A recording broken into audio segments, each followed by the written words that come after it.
We have a great day ahead of us, and to get us started, I would now like to welcome Minister for Local Government, Marlene Kairouz, to officially open today's proceedings. So would you please welcome our Minister.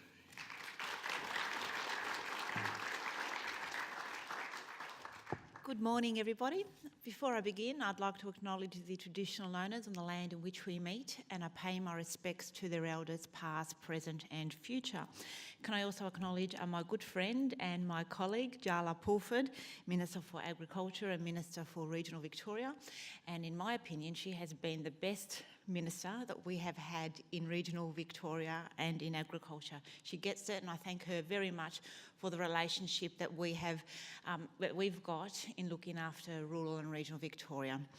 Can I also acknowledge Councillor Rob Gertsch, Chair of Rural Councils of Victoria, and of course to all of you that are here today. Can I acknowledge you and the communities that you all represent.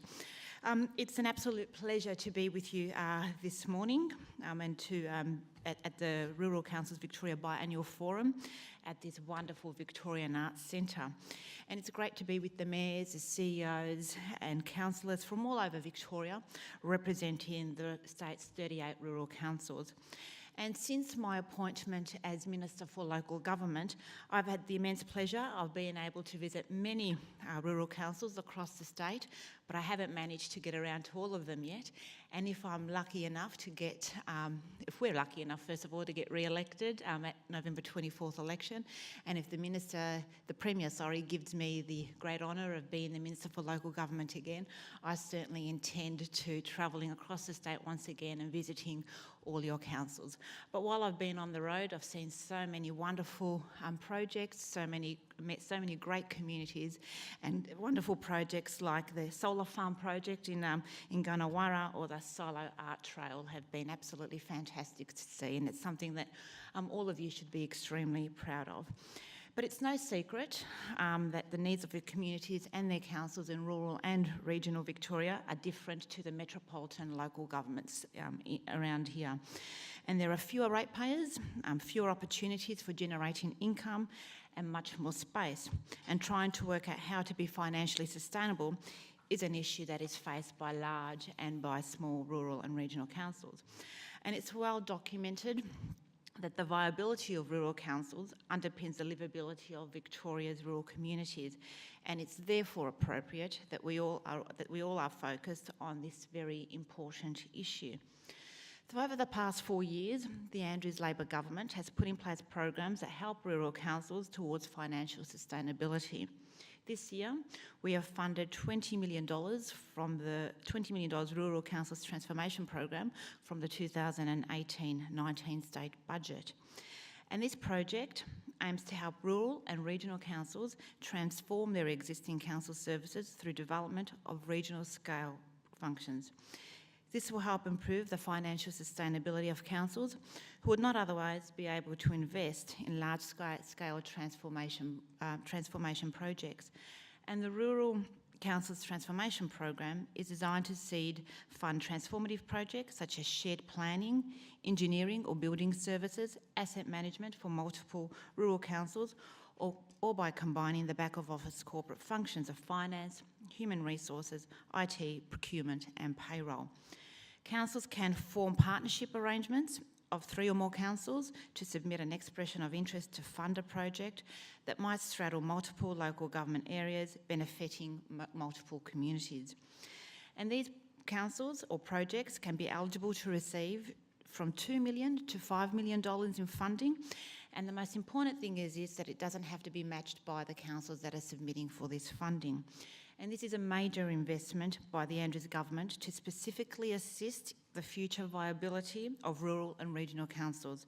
It is aimed to be innovative and transformative, and it is the largest investment in future functioning of rural and regional councils that we have seen to date. After visiting rural councils across the state and seeing the innovation that is already in place, I am excited by the possibilities that this program will bring. And I look forward to seeing your ideas when they are put forward for funding. The Rural Councils Transformation Program complements the Andrews Government's existing finance and accounting support team, the FAST program, as you know it, that many of you would be already familiar with. And the FAST program was announced in the 2016-17 budget, and it's designed so that councils can seek advice and support for functions that all rural and regional councils can use. And the FAST program is delivered in 3 streams. Stream 1 provides specialist accounting and finance advice and support to rural councils on a project-by-project basis.